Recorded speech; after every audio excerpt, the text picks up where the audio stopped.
I am joined by Anne Jackson as ever. Hello, Anne. Hi, it's great to be here. For those who are tuning in and maybe think, who's Anne? They seem to know each other quite well. Just give us a quick overview. What is it you do and where do you do that? Yeah, so I'm an sensory specialist occupational therapist.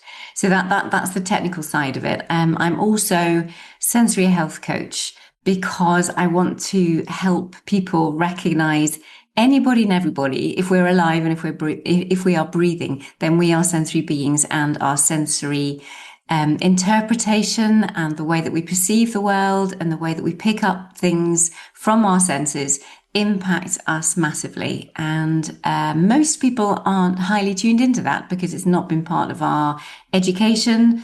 And I'm just there raising awareness to help people feel and thrive and increase their well-being and their productivity at home, at school, and in the workplace.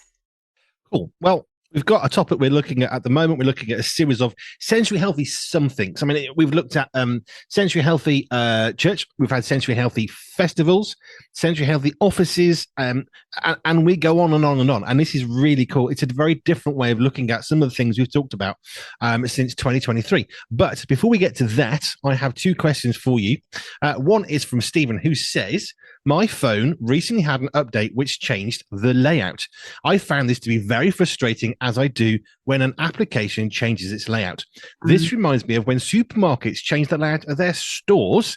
It got me wondering about how dysregulating the change of a layout can be for some people. Oh, what a brilliant question. There's a man who knows those things. It's huge. Supermarkets, I understand. I know the marketing behind it. And I totally get the fact that you then you have to be aware again. Your whole registration of the sensory input has, over time, when you know things are and which aisle is that, you're able to cope at a much lower level because you've scanned all of that visual environment before. You've processed it in your brain and you've slotted out and says, yeah, no, I don't need the washing powder. I don't need this kind of stuff. And you can function at a very different level and quite a calm level. And you can be pretty quick going to the supermarket. And then they change it for that very reason, because it makes you buy things that your brain has scanned out thinking that I'm not going to be interested in those, just in case you've changed or somebody said, oh, you might want to try this biscuit instead of that one or whatever. And so therefore, as you go through this new layout, you are absorbing the new sights, the new sounds, the new smells of what is going on in that particular aisle, which is causing you to have to process an awful lot more. And it's slower and it's kind of stressful. And for some, it is massively anxiety provoking. Supermarkets can be, bad enough as it is just because there is so much in there. Even though we do have these sensory friendly hours now, that was another discussion point, actually. It's like sensory friendly versus sensory healthy. I was thinking about this yesterday and I have an opinion on that, but we can come back to that one. But yeah, it is really dysregulating. And I think supermarkets, if they are not doing it yet, they need to communicate that to certain members of their customer base, or at least give them warning. Put a placard outside the supermarket. We are changing in next week or whatever. We're doing a refresh of the layout, and therefore those who will find that really dysregulating, really unsettling, really anxiety provoking, they can go in and you might have a plan and a map of what the new shop's going to look like. That would be so helpful for some people. That's a really, really good question. I remember going, I will name them because it was really good. I went into a Sainsbury's store that was doing exactly that. They were completely remodeling where everything went in the store. And why I'm mentioning them is this reason. They had cars at the end of the aisles. If you were looking for this, it's now in aisle whatever it was. And the staff were all walking around looking for anybody confused. Are you looking for eggs? Yes, it's 3 aisles that way, or whatever it happened to be. And I was genuinely impressed, thinking, one, I'm irritated that you're moving things around, but I understand why. Supermarket, you're in competition with the other and you need to keep selling. Fine, we get that bit. But I was impressed. They had exactly that system. A big board at the end of each aisle saying, if you're looking for these products, they've now moved around the corner to here. And it was actually, to be honest, the best supermarket item relocation thing, how you describe that I've ever noticed. Because normally it's like, where's it gone? And the staff are saying, I don't know. It moved overnight. We haven't got a clue either. Actually, it was really good. Yeah. Yeah, that is great. You can even do more in the planning, the preparation, even before you do the shift. But that's great to have that notification up for a certain period of time, let people get used to it. Yeah, that's good. Genuinely impressed. That's why I mentioned them, because they actually did a really good job on that one. Not suggesting they didn't do a good job elsewhere. Don't go there. Right. Okay. And one more question for you. Hello, team. This is from Jojo from Family Focus, our show on a Sunday. We got talking about sound effects on Family Focus, and we wondered Anne's thoughts on this. We tried to get some manual sound effects from around the house with limited success. We talked about how different sounds are, how some that we liked, some we really didn't, and it got us wondering about what sort of sounds other people might be affected by or not. That is a really good one. A lot of it comes down to that sensory thumbprint. What is it about you? What is it about your auditory processing? What are the frequencies that particularly affect you? Are there certain, it's a massive thing. But the ones that often come out to me, babies crying is a high one. Motorbikes is another one. Now that could be because they are quick also. There's very little preparation when you hear it, and when it does come, it's kind of loud. The kind of the firing often, depending what the exhaust is doing, that can be a bit disconcerting too. But yeah, screams, a baby crying, and motorbikes are the ones that I hear more than anything else, apart from hand dryers. Hand dryers are also high up there with hair dryers. But, Interesting. Hadn't thought about those. There are some different types of hand dryers, some of which you're thinking, just don't bother. I'll walk the water off faster than this pathetic thing, which is sort of occasionally coughing out gently a little bit of air. And there are other ones where you think, my skin is being ripped off my hands. Could you just turn it down just a little bit? Somewhere in the middle of there, I think would be good. But we decided that there are various sounds we weren't going to use because, very specifically, audio with a microphone, if it was a clicking sound like a pen, which I'm not going to do, that could actually distort because it's a sudden peak of noise. So we thought, well, what else do we have? We had little bells that we had off some Easter bunnies from years ago that we've collected these bells. No idea why. So we had them in our hands and we were shaking. That was quite good.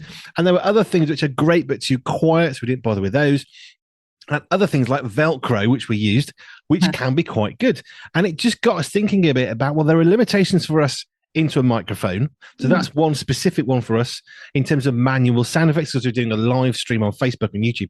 So there are things we can't do, like chalkboard. I said to Jo, I can definitely do the chalkboard with a nail, pulling it down the chalkboard. And she said, okay, we're having fun. You can't do that because people will be screaming in their homes, which is true. I wouldn't do that.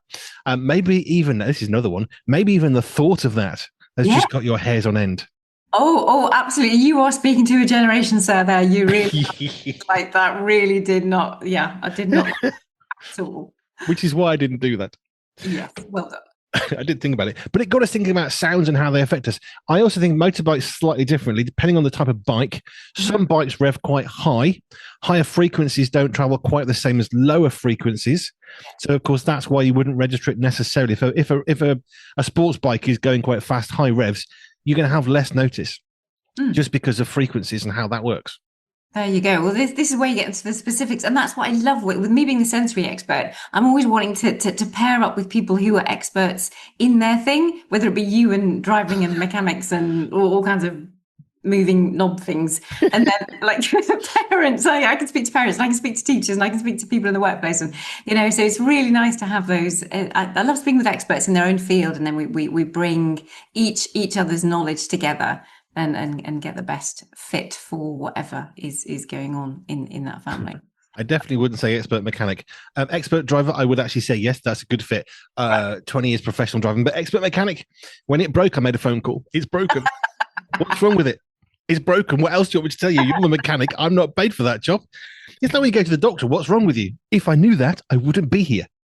You tell me, you're the expert qualified. Right. Let's move on now to today's Sensory Health. Oh, yeah, I know. I was thinking though, I was going back to hand dryers though. I just have to interrupt you there. So. Yeah.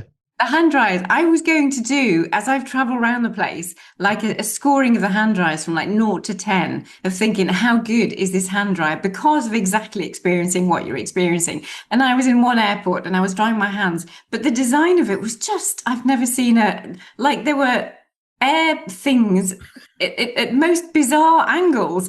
And when I put my hands in, I can't remember which way I put my hands in now, but it fired all the air to my face. And I thought, that is really bizarre. That is not a nice experience at all. So it is really interesting. I might yet do something on hand dryers around the world. But also I can't grade them because we're all so different. So what would really put me off and be really hard for me, other people really love. So I thought, yeah, the whole scoring of 1 to 10 is that's not gonna work. But yeah, that did come to mind when you were chatting. So I thought, I just have to share that before we get on to our sensory healthy topic for today. But that one then throws me off on another thought, because I had a motorbike with a road legal sports exhaust, but that's easy to measure because it came with the bike. But the fact is, it was road legal. So they've got a decibels level. And if it exceeds a decibel level, well, then it's too loud. And every country has their own limit, be it 50 or 80 or whatever it's going to be. So there was so many decibels. And if you are riding a bike illegally, which I never did, the police will pull you and they'll stick a big microphone at the back of the exhaust, rev your engine. Yep, that's an illegal exhaust. It's broken. For the very reason that it is shocking and quite scary. And actually, just by the way, it doesn't help with efficiency in your motorbike. Just saying. Excellent. Well done. Very good to know. There you are. Right. Sensory healthy stuff. Now, we're talking about sunbathing, suntans, and that got me thinking about gardening, which we are trying to do, which I thought might make quite an interesting segue of sensory healthy outdoorsy stuff.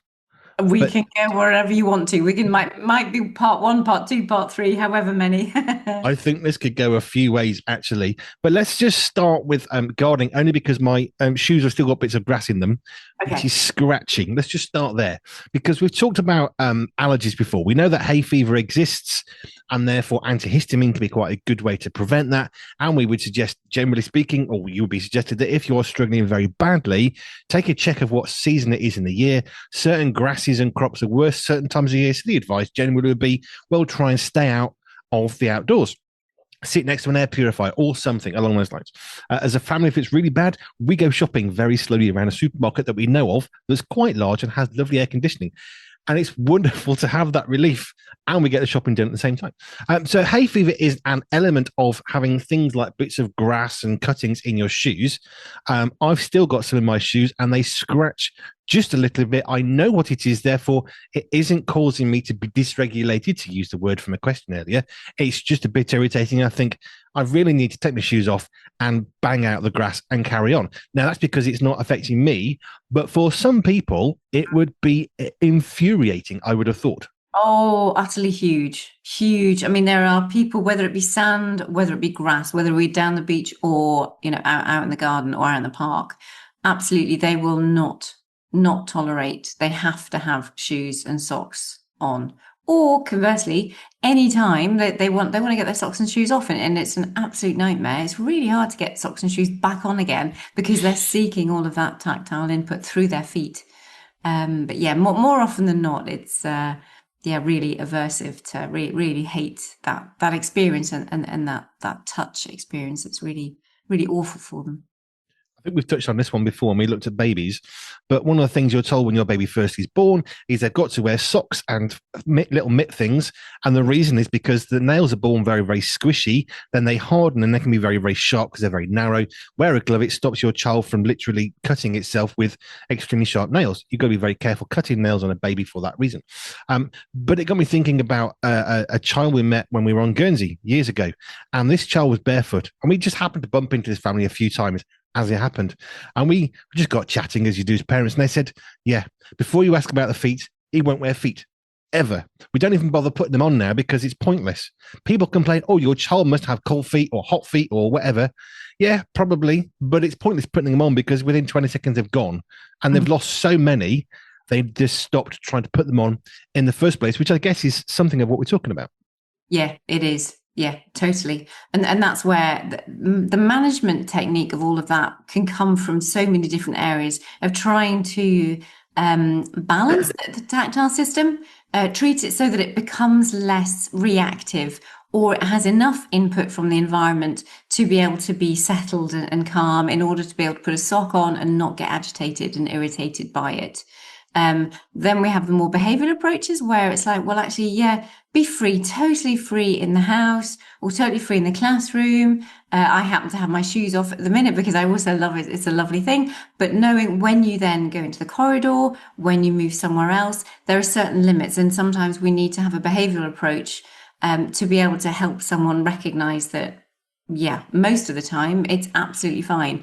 There will be occasions for your own safety that it is important to have shoes on. But you will have some individuals with whom it's just not worth the battle. It really is not worth the battle. There are other things that you can do in their life to make their life better, and that they're unlikely to do themselves a serious injury by not wearing shoes. And if they're not feeling the cold, if they're not feeling the heat, then again, it's not going to be doing their body any damage because they're not perceiving it anyway, unless they are physically, there's a possibility if they're walking on very hot tarmac that there might be some burning, in which case, yeah, absolutely have to keep on top of that. But most often they won't actually be interpreting it or feeling in the first place. So you might be all right with just letting it be.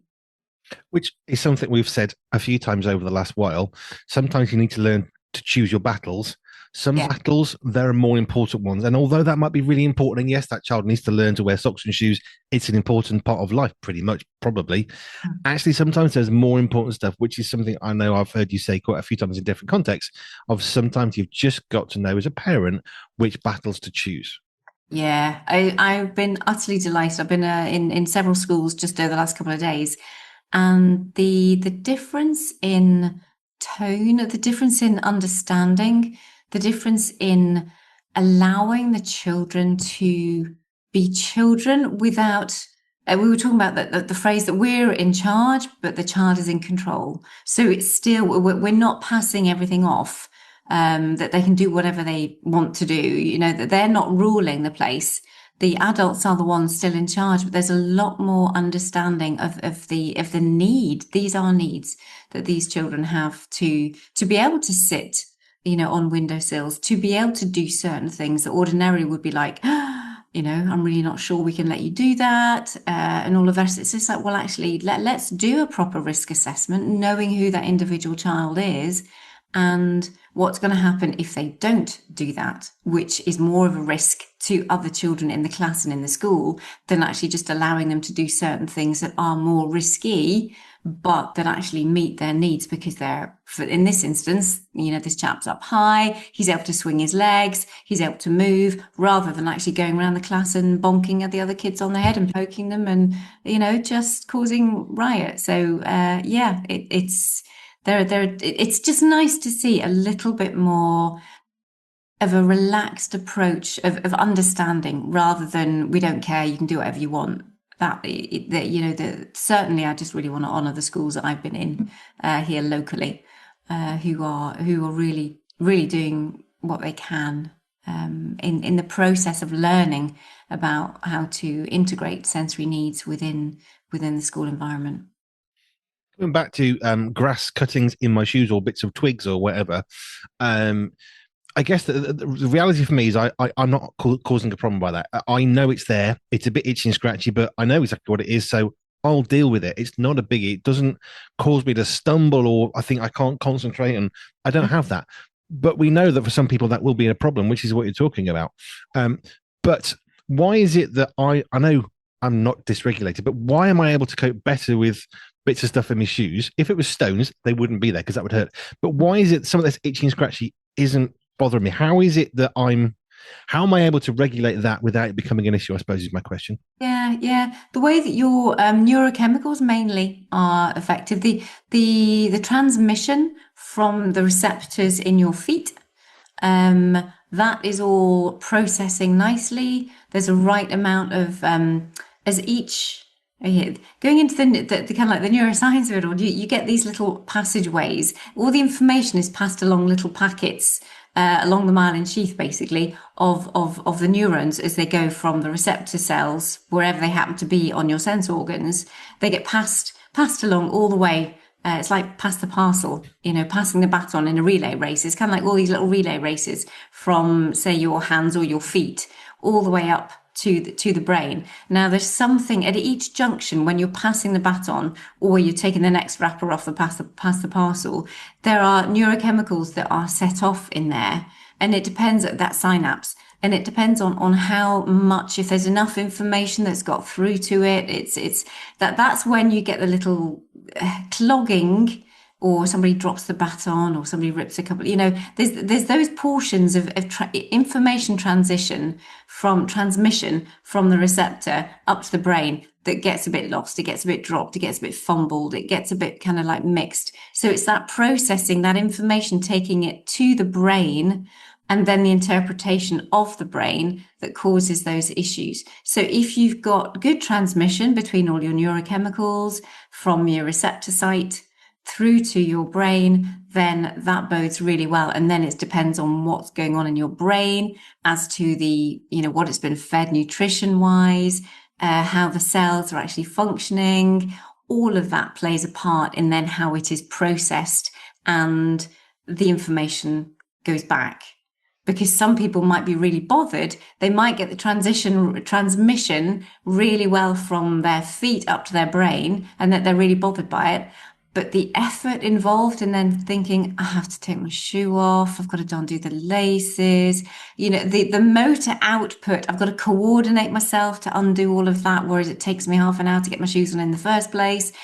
The motor effort is just too much for some people. And it's just like they'll stay in this irritable state because it's more effort and it's harder work to actually get involved and change it. And it's all coming down to neurochemicals, basically, as to what is going on in the body and in the brain, what's getting fired up, and how each of us all regulate with the chemicals that are in our bodies. I guess for me, I know I can feel it, but not if I'm walking around. If I'm sitting down, it's a bit annoying, but I can sort it later. It's not causing damage. I can recognize that. Therefore, I'm not underreactive, because that's going to result in, I don't know, blood in your sock because you've got a thorn and you thought, I can't feel that, or not processing that. So I don't have that. I'm not overregulated, so a little scratch isn't making me freak out and jump for the ceiling. I just know it's there, but I also can I can also include it's not a problem because it's not a danger. It's not causing a bigger problem. It's just a bit annoying sometimes. I'll deal with it when I can, because it's not. I suppose I'm every moment prioritizing the feeling and sensation against pain, and knowing it's not causing. Is that logical? Yeah, totally. And that's where your cognitive, like your frontal lobe, the higher processing, is also feeding into that. Whereas that's saying, I know it's not a problem. I'm not going to, if I don't deal with the grass, it's not going to be cutting my feet. Whereas if it was a stone, you'd be thinking, I really need to get out of that. Not only because it's more painful, but actually it could cut my feet. I could end up bleeding, and I don't want to be doing that. Whereas you kind of know, you can process in your head, no, grass is that I should be fine with it. Yeah. Right. We haven't even got to sunbathing yet. So in the garden, let's just touch on sunbathing. I think that's going to have to be part 2, looking at the time. But when you're gardening, there are things we need to consider. And I remember watching my granddad, who was big into his garden, and it always shocked me. I mean, literally shocked and appalled me that he would spend 4 or 5 hours in the garden. He'd come in red-faced, red-headed, literally from sunburn, and he would have a hot cup of tea that he'd probably only drink about a quarter of. I'm thinking, how dehydrated is your body at this point from the exercise? Now, he was older. He was, quite in tune with who he was and all the rest of it. He's grown up in India and he's fought in Burma, and he knows hot countries and what you can go through. But at the same time, I also know that since then, we know the importance of hydration. It isn't just a good thing to have a bit of a drink. Actually, it's critical to cognitive function, to your body, to your skin, to your ability to process food in your stomach. It's massively important. And I don't think he had that knowledge, perhaps.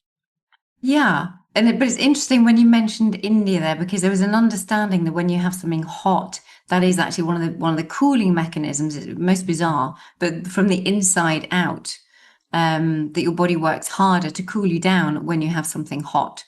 I just don't like the experience, because you actually feel hot while you're cooling, and this is like, okay, I know the theory that this is helping me to cool down, but I don't feel as though I'm cooled down when I have a hot cup of tea on a hot day. So that's an interesting counterplay between physiologically what's happening with your body and actually what we perceive, and we will more enjoy a cold drink because we perceive, we interpret, that's a nice thing and therefore that's good for us. But actually, physiologically, if you have a hot drink, I believe I'm right in that, if you have a hot drink, then it makes your body cool you down more.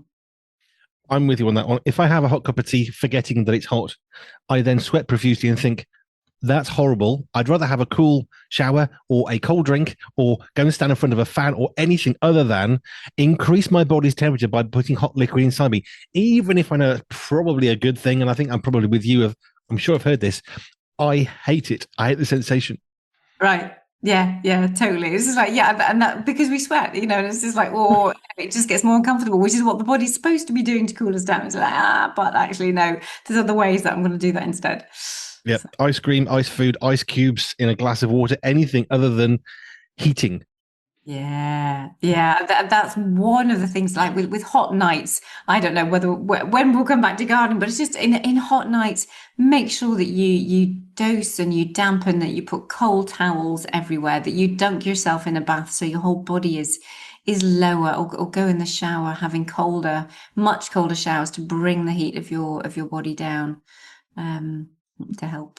Yep. No, I'm with you on that one. Cold drink, thank you. Not a hot. Just no. I get a bit sweaty when my palpitations have kicked in, and I just sit there and sweat for no reason. It's not a pleasant sensation. So maybe that's another reason why I don't want a hot cup of tea anymore, because I don't want to feel hotter. I want to get colder. Thanks. Right, let's get back out into that gardening idea, because I was thinking about my granddad and how he would just have this hot cup of tea but not drink much. Dehydration then starts to mess with your brain's ability to function properly because it starts to dry out. That's a bad thing. You've got issues with your stomach. Then when you next eat, you haven't got enough fluids in your body to help the stomach process as it's meant to, and it has a massive knock-on effect. But of course, it's very easy when it gets breezy, which is where I was going with this. When it's breezy, you don't necessarily feel yourself sweating quite as much. Or conversely, when it's even hotter, I've been at 43, I think it was in Spain one time, 43 degrees, where you don't feel yourself sweating, not because of a breeze, but because it's literally evaporating because of the heat. So I'm not that hot. I'm not that sweaty. It's not that bad. And it's easy to get confused, I guess, in that scenario. Yeah, it is. And that's where it's always where the cognition, where your brain thinking and what you are told has to play into. You can't rely on your senses at that point, because there's more things that come into play when it comes to hydration and heat and our basic body functions as humanity. There are certain things that we cannot do at a higher level, and then yes, we will die if we do not have the right temperature control. I had the air conditioning man in here coming to have a look at my centre, having a look at it all, because I recognise I'm in a listed building. I don't have windows. So the fact that I can't open the windows in the front of the property during the summer is going to mean that it's going to get hotter. And I thought, for my people who are maybe not aware, we call that interoception, when you're aware of how you interpret sensations from inside the body. If they don't have that processing or that tactile processing to recognize temperature, then that's going to be really awful for them coming into, or if they just misinterpret or don't interpret it the same way that we would, it's going to be much harder for them to enjoy being in a space that's specially designed for them if we don't just get the basics of temperature right for them. I have a thought on air conditioning. So when we're doing our live broadcast, obviously we want to have the windows closed as much as possible. Occasionally we'll open them at certain times of day. We know there aren't many cars and we're in the middle of nowhere, so there's not much going past.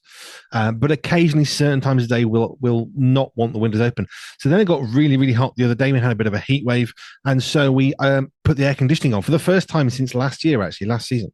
And two things that I immediately thought was, one, it's nice to have cold air, which is the point. But two, wow, this is noisy. Now, we didn't buy a really super cheap, massively rowdy one. However, when it's working at full pelt, which it does on a hot day to try and get it down to a sensible temperature, it makes a lot of noise. And actually, by the time you've done your 3-hour show, yes, you're cooler, so you're not now dehydrated. The other issue is the extra exhaustion that I always feel from 3 hours of basically, if you think of a fridge, when it like kicks on properly, it's like that, but magnified quite a lot. And this is not an especially loud air conditioner. Yeah, the noise of the actual fan is quite exhausting. Although you appreciate in the cold, so we put one against the other day. We want to be cooler than we want to be quieter. The microphones can't pick up the noise, so we're okay from that perspective. But at the same time, the actual noise is quite exhausting when you're just sat there for 3 hours. Yeah. Yeah, and that's one of the questions that I asked him, because I've never needed to look. I'm in Britain. We don't really need air conditioning on a regular basis. That's not our thing. But I said, how noisy is it going to be? All of these things, I'm having to go to like the extra mile, thinking I'm trying to make this space as comfortable and as healthy as an environment as possible for those that are going to come in and use the centre here. But he said it's a proper unit. The noisy bit goes outside. It's really quiet on the inside. And I thought, well, if I have to invest to pay for that, well, that's what my service is for. So it's something that I'll need to do. I haven't had the quotes back in yet, so we shall see on that. But yeah, that's why we have to have the units outside, because the noise and low frequency noise in particular is draining. I can attest to that. Let's just go back to gardening just as we sort of come towards the end of this chat today. When we're gardening, it's quite nice. Sometimes it gets hot. It gets very, very sunny. We have to think about the back of our neck, particularly because we're very weakened by that. We're not good. Generally, we think about suntan lotion to try and prevent burning. That's a good thing. But what if you've got issues with smells? I quite like the smell of suntan lotion. It's usually coconutty, kind of. I'm okay with that. But for some people, the smell would make applying suntan lotion a traumatic nightmare. Utterly traumatic. And the stickiness of some of the creams as well. There is like that, the hunt for the right fit for sun creams is huge. So in my coaching, we talk about just preparing the skin first before you then go. And there's a process to help desensitize individuals to what the sun cream actually is, going over the smell, going over the feel, what can they tolerate, how much can they tolerate, how do we need to apply it. Sometimes, like if you apply a squirt, you get a real shock to the skin.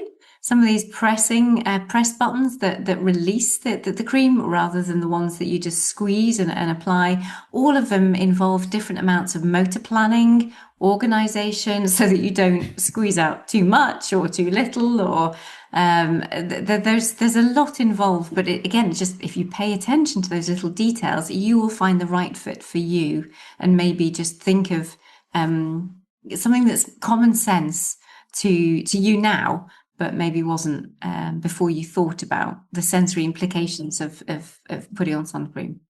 I didn't think about the bottle. We have a squirty one that's for little children, and we still use that, even though my littlest son is now 15 nearly, because it's the easiest to apply. But you do, depending on the temperature, you can get a bit of a reaction, even though we don't have problems with that sort of thing as a family. That's not something we're going to react to badly. You can still have a bit of oh, what's that? It's quite cold. The hairs might go up on your arm because now your body's like, oh, I'm cold. And even that, I mean, I'm not dysregulated by it, but I'm certainly conscious of it. Yeah. And it's just, if we just pay attention to what it is, so that when somebody starts to kick off, or they want to push back, or they seem very controlling, it's like, no, I don't want to do that. And you're thinking, but you have to. It's like, yes, you have to, but there are other ways that you can make that experience better for them. Although it's still, it still has to be done, or you get your UV layers on instead. And if they'll keep a hat on, if they'll keep keep themselves covered, well, that's another really good option too. So I like t-shirts. I don't like long sleeve anything. I've been given jumpers over the year, and they generally stay in the wardrobe where they belong, as far as I'm concerned. I prefer a t-shirt. I like to have my arms uncovered. Whereas my oldest son, he's always got a long sleeve shirt on, and he rarely ever rolls his sleeves up. And I don't like stuff on my forearms. I don't know why. I don't like coats in the winter. I'd much rather have a body warmer and unbare arms. I'd rather bare arms, because I don't like to cover them. Not because it makes me feel comfortable or anything else. I don't like having them covered because it feels restrictive a little bit. All right. And that, I think that's brilliant. And I love the fact we can own that. It's just like, yeah, that's what I do. That's the way that I am. and it works for me, and I'm good, and I'm happy. Yeah, I'm happy for Stephen wearing his long sleeve shirts. That's why I don't work in an office in a bank, because I would not go down well. because I'd be constantly trying to find a short sleeve slit. Right. If you want to contact Anne and any of the services that she provides in terms of central health, go to our website, pure247radio.org, pure247radio.org/ALJ, and then you can connect with Anne and all that she does for you and for everybody. Anne Laure Jackson, thank you. Thank you very much.